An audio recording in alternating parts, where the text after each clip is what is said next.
അറിഞ്ഞില്ലേ?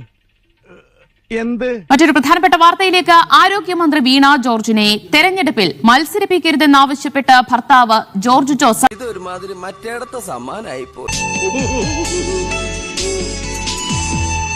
ജോർജിനെ തെരഞ്ഞെടുപ്പിൽ മത്സരിപ്പിക്കരുതെന്നാവശ്യപ്പെട്ട് ഭർത്താവ് ജോർജ് ജോസഫ് ഇനി നമ്മൾ എന്ത് ചെയ്യുമല്ലയ്യ? നീ ഒന്നും ചെയ്യണ്ട.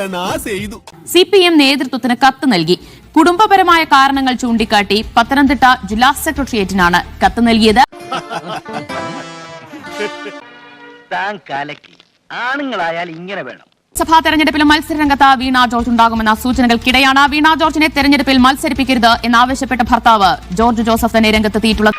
എന്റെ രാഘവൻ നായരെ, ഇപ്പോഴാണ് എന്റെ ശ്വാസം നേരെ വീണത്. കുടുംബപരമായ കാരണങ്ങൾ ചൂണ്ടിക്കാട്ടിക്കൊണ്ടാണ് പത്തനംതിട്ട ജില്ലാ സെക്രട്ടേറിയറ്റിന് അദ്ദേഹം കത്ത് നൽകിയത്.